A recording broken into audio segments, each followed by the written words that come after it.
What's going on, my friends? Welcome back to the Mind Muscle Experience. My name is Tyler Egan, and I will be your host. In today's world, we're taught that the human body is inherently flawed, but there are plenty of us who don't actually believe this. It is my goal with this show to give you the information to help you with your nutrition and fitness, to help you see what the human body is truly capable of, and to help you win the war within, giving you the ultimate mind muscle experience. Push myself to my limits, I'm in it to win it. Forget the beginning. Damn, this shit is fire. Fire. So glad I switched the intro up. If you guys like the new intro, let me know. I'm really digging it. The song is by Neefx, Neefx. He has some really awesome music, and it's like not all of it, but most of it is free. Anyway, I've been kind of all over the place with the podcast lately. The intro has been a little bit different here and there. I'm switching some things up. R.I.P. to the national anthem. I'm still a proud American, but I realized someone gave me some constructive criticism on it, and I realized most people don't come here to listen to the fucking national anthem. It makes sense. I'm with it. So I can represent the country. I got my flag hanging up in the other room. I can represent the country from afar. Today, guys, we are throwing it back. I mean, I think I've taken drastic steps forward because I've nerded out on the human brain myself, but I realized that there's so many fundamental things about health and fitness and nutrition that we haven't really covered on the show, and I think I need to take 15 steps back and go over it. One, because it's good information to have a reminder on for myself, but two, I got some new listeners, I got some new followers, and I got some new clients of people that may or may not know the basics of nutrition, the fundamental things, the macronutrients, what is your basal metabolic rate, the minor things like that. I've talked about some of this stuff on the show, talked about some of it on the Plants and PRs podcast before I rebranded, but it's good to refresh and it's good to recover all this stuff. Along with these episodes, I don't know if this is going to be a two-part or not. We'll see how it goes. Along with these episodes, I wrote blog posts for this too, just in case there's people that want a written format so they can see it, because we're going to go over how to easily calculate your macronutrients, how to figure out how many calories you can, how many calories you should take in, and how to split your macronutrients up. I have a very simple way of doing it. You don't there's fancy calculators out there. I have one myself. I can help you with that as well, but you don't need it. There's a really simple equation, and if anybody wants it, it will be available on my website for free in blog format as soon as this episode airs. So what are we talking about today? We are talking about the basics of nutrition, and what that is what the hell is nutrition? What does it even mean? We're also going to talk about what food actually is. And if you guys know me, you'll know my answer, but I'm going to give you a better explained version of what food is rather than my typical answer. We're going to talk about energy balance and some of the factors that go into it. Like I said, simplified way to calculate your calories. And should you even count your calories? Quality food versus quantity, what really matters, and then the macronutrients. In today's world, everything is so divided. No matter what you're talking about. I was having a conversation with my brother the other day, and we were talking about the politics in the world, but I was like, look, you can literally take the same thing that's happening in politics and apply it anywhere. And I was like, you have keto versus vegan people, and I'm so sick of that shit. Even though I'm vegan, I don't give a fuck if you eat high carb or high fat. I don't look, do I want more people to go vegan and go plant-based and kill less animals? Of course. But I understand not everybody's going to do that. I'm realistic. And I'm sorry if I hurt anybody's feelings when I say this, most vegans are not. I don't want the government to infringe upon us as individuals so that, we can push a specific agenda. That's just my personal opinion. If you don't like it, I'm sorry to hear that. But, I understand that nutrition is very individually based, and understanding these concepts will hopefully help you better understand that that's the case as well. And, there is no one size fits all. You can eat high carb, you can eat high fat. you can eat moderate of both. We get energy from all three, and we're going to talk about that. So let's just get into it before I keep ranting about who knows what's going to come next. All right. First, actually, sorry. Here we go. This is what's going to come next. You'll see right here, right next to me. I'm recording this video. That's why I said it like that. I got the new t-shirts are available on the website. Link will be in the show notes. I'm rocking one right now. These things are fucking fresh. Okay, so now that I got all that out of the way, let's get into it. What the bleep? Sorry, I'm trying not to curse. What is nutrition? What actually is nutrition? Well, nutrition is a process by which any organism, in our particular case, we're talking about human beings, consumes and utilizes food for growth and repair. So then, okay, if we're utilizing food for growth and repair, what is food? Now, my typical answer is like, food is fuel. It is fuel for our body. We use it for energy. And that's a very simplified version of it. But a much more eloquent way to say it. Food is a substance that consists essentially of protein, carbohydrates, and fats, and is used for energy. So then what is energy? I mean, look, I feel like most of you guys who listen to this are smarter than me, so you probably know, but we're going to talk about it anyway. Energies are calories. Calories are a unit of energy. And to be more scientific, calories are the amount of heat energy it is required to raise the temperature of 1 gram of water. I mean, do you really need to know that? Not really. But I just want to be smart. Okay? So then, what are the factors? Like, what is energy balance? What are some of the factors that go into it? So we have our total daily energy expenditure, if you ever read about this online, it'll be TDEE, or you'll see TEE. All of these are usually acronyms. I was going to say acronymized. I don't know if that's a word. I'm like trying to think of like a verb for it. Verb. I think I have that right. Wow, I need to brush up on my own language.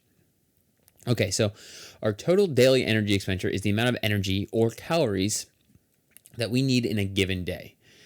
And this is basically where energy balance comes in. Energy, it's basically energy in versus energy out.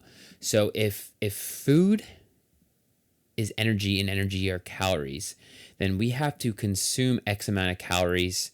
We have to what's the word I'm looking for here? We have to consume calories, energy in, and then we have to burn calories, energy out, to maintain a balance so that we're not gaining weight or losing weight. If you're in a positive energy, if you're in a calorie surplus, so you're consuming more energy than you are bringing in, then you are going to put on weight. Some people do this intentionally. I currently am, because I'm trying to put on weight. Now, if you are consuming less calories than you need in a given day, then you're going to lose weight. This is theoretical. There's a lot of other factors, but at a very surface level, that is as simple as I can put it to figure out, or so that for you to achieve your goals. Let me just say that.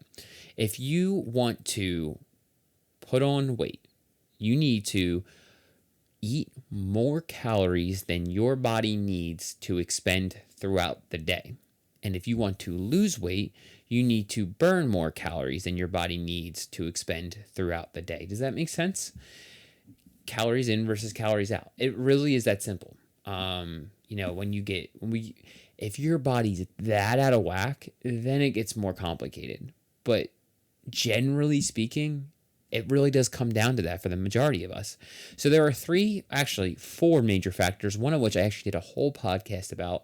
I will link that in the show notes, and if you've been listening, you'll know which one I'm talking about when I get to it. So the first one is our resting metabolic rate, or our RMR. It is the energy spent or burned at rest. Basically, it's what our body needs to sustain life, to maintain homeostasis, it's what it's the amount of energy our body needs to do everyday things, like things that you don't even do, things that happen subconsciously. So like the blood circulating throughout your body, your digestive tract doing all the things it's doing, your body sending signals from your head, from your brain, down to your piriformis when you externally rotate your glute medius. Like there's so many things that are happening in this beautiful structure called a human body that we don't even think twice about, and we need energy to burn that. Okay, that is the first factor. That is, if I'm not mistaken, this will be in the blog post. I already wrote it. I think it's about 70% of our total calorie intake is this right here, our resting metabolic rate. Okay, so then next the next factor we have is the thermic effect of food. This one I feel like is just like the unsung hero, if you one of the actually maybe that's the wrong way to phrase it. I don't know if you guys heard that. I got a special guest in the house. I got Bella, the best doge in the world, best dog ever, my family dog. I moved back in with my parents, and she's sitting right underneath me. I wish she could make like a guest appearance. She's the best. She's the absolute best dog in the world. Anyway, side note, the thermic effect of food. You'll see if you ever read about this outside of my blog post, anything like that. Oh, side note, little sidebar here. Make sure if you go on my website to check out the blog post, you subscribe to my email list. I'm going to be sending out email blasts soon, probably do once a week. And I'm thinking what I really want to do, unless you guys want more information, let me know. I'm thinking about doing like a mobility WOD of the week.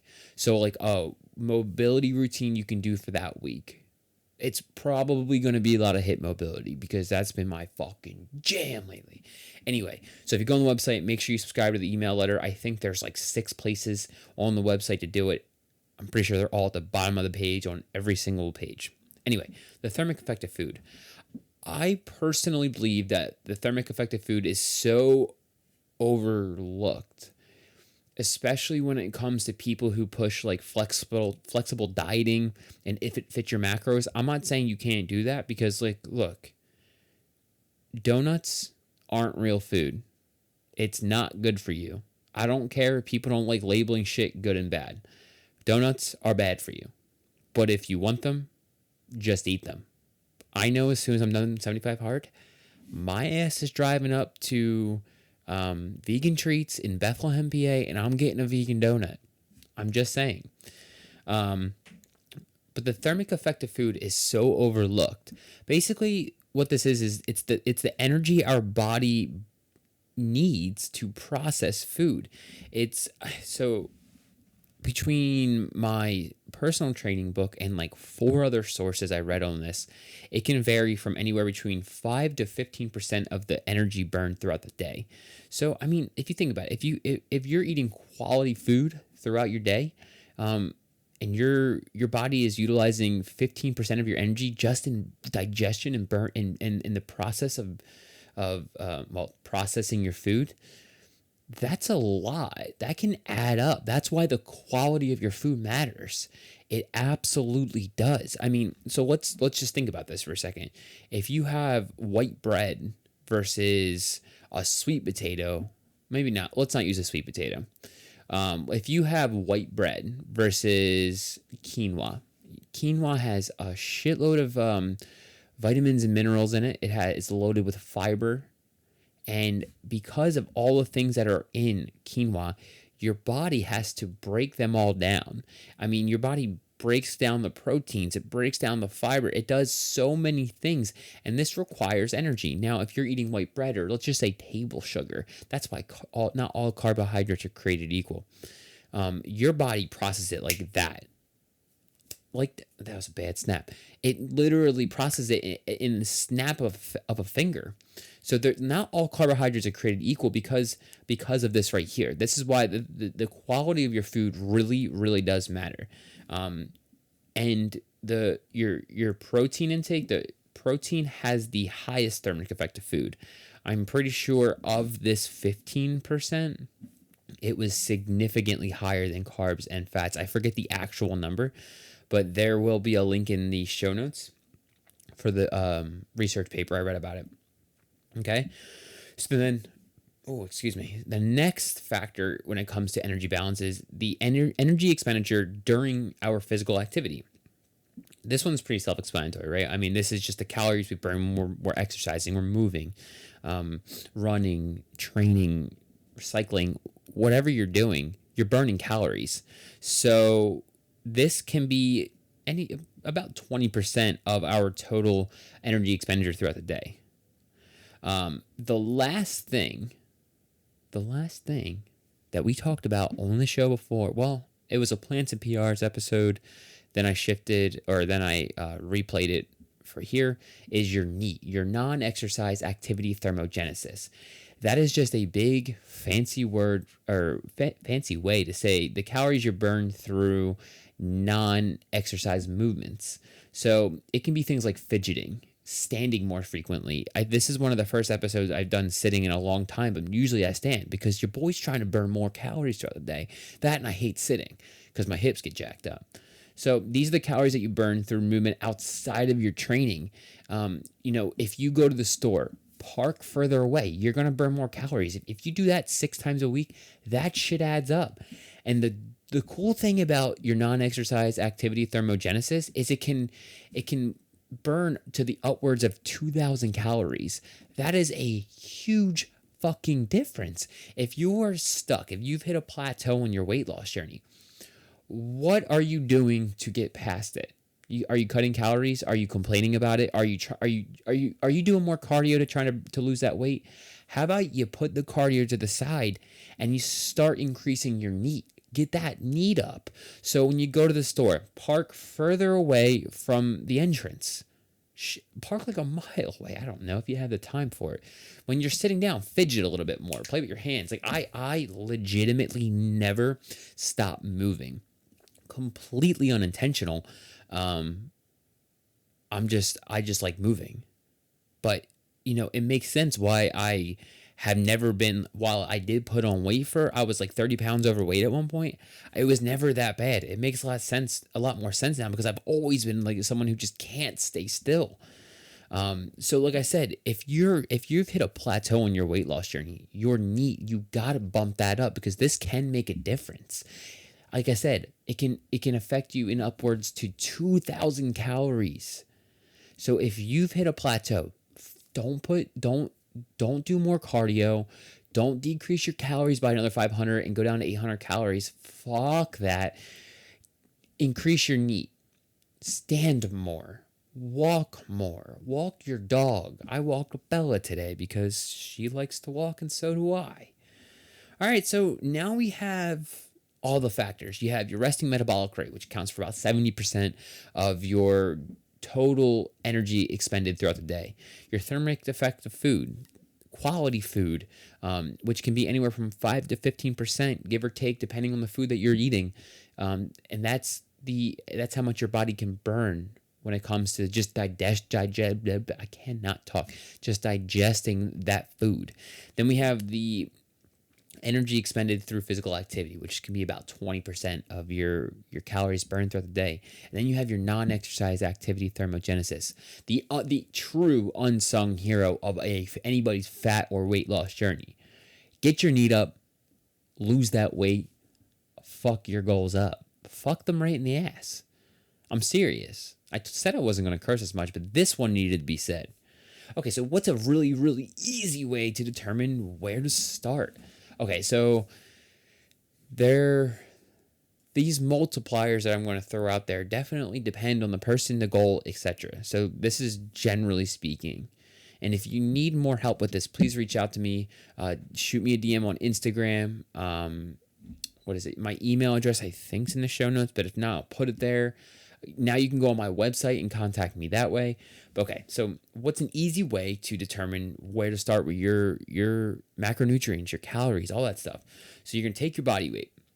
If you just have, let's say you want to lose like 20 pounds. Let's keep it simple, all right? Let's make it easy for me. Take your body weight and then multiply it by like 11 or 12. And then that's going to be your starting point. That's going to be your maintenance level. And that's the multiplier I was talking about. So if you're trying to lose fat, your multiplier is going to be anywhere from 10 to 12. So if you're 250 pounds, I wouldn't go based off of 250 pounds. I would take your goal weight and go off of that. So if you're 250 pounds, you want to get down to 2, I would take that, multiply it by 10, 2,000 calories is your starting point. And then if you're someone like me, who's like, I was 20, 30 pounds overweight, when I started, I did my multiplier at like 13 and saw how that was. Basically, what you want to do is figure out where your calorie maintenance is at first, what you need to maintain the weight you're at. Now, if you have a lot of weight to lose, this is completely different. Now, if you're just looking for to maintain the weight you're at, and you're not looking to lose fat, you're not looking to put on muscle, you just want to maintain, the multiplier you're going to use is around 14 to 15. And then if you're trying to gain weight, I would go anywhere from 17 to 20. These multipliers really depend on what your goals are and how much activity you perform in a day. So for me, it came out to, I think I took my body weight times 15 and it was like 2,600 calories. I'm 97% sure I would lose weight right now if I ate that. I'm eating 3,700 calories because I'm so active that my multiplier is actually like 20. So it really does depend. But I also took the time to figure out where my calorie maintenance was. Now, if I were to just stop trying to put on weight right now and eat 3,000 calories, I would maintain my weight with my current activity level. I was doing it last week. So it really depends on the person and your activity level. Okay, so then once you have your calorie maintenance, and these multipliers will give you a good starting point. So again, if you're trying to get down to 200 pounds, you're at 250 right now, use the 200, your goal weight as the marker, multiply it by 10 or 11, take that number. So I can do it off the top of my head. So 200 times 10, 2,000 calories. That's your starting point. From there, subtract 200 to 300 calories because you're trying to lose weight. And then soon we'll go over the macronutrients.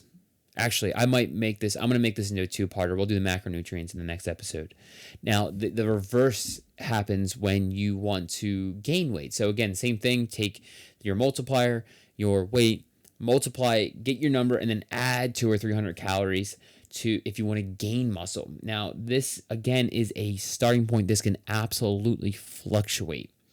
So then the question becomes, like, should you really count your calories? I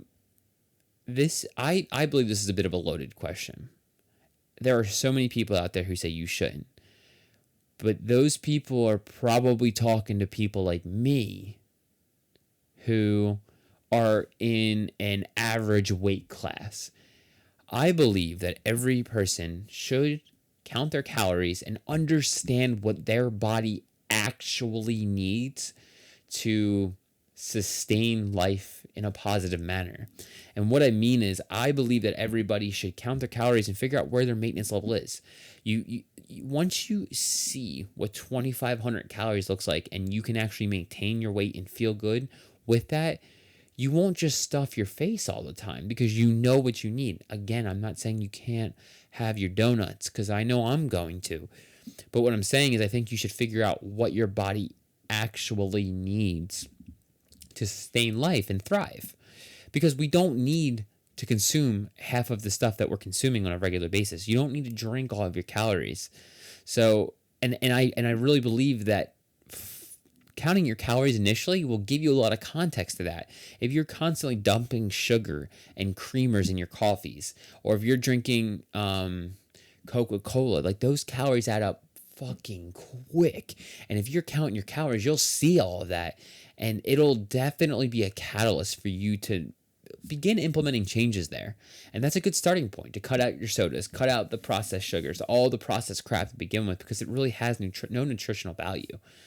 Okay, so on the next episode, we're going to cover the macronutrients. You got your proteins, your fats, your carbs. We're going to break them all down. I'm going to give you what they actually do, how you can calculate all three of them, so you can figure out where you can start. And I'll give you some examples in the next episode, along with examples in the blog post to better illustrate everything I'm saying here.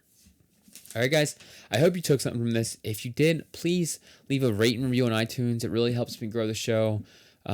Subscribe to the podcast. This will be on YouTube, so subscribe to YouTube as well. Link will be in the show notes. Check out the new website where you can sign up for my email letter. Check out the new fucking shirts. They are dope. And extremely comfortable, I must say. I was particularly happy with how they turned out. Okay, guys, so stay tuned for the next episode. We're going to dive into the macronutrients, how to break them down, how to figure them out. And I'll see you guys in the next episode. Push myself to my limits, I'm in it to win it. Forget the beginning, it's now that you're living. Don't be forgiven, don't fear what you're missing. A mind like a killer, you need to be driven. 10 steps ahead, you prepared in the head.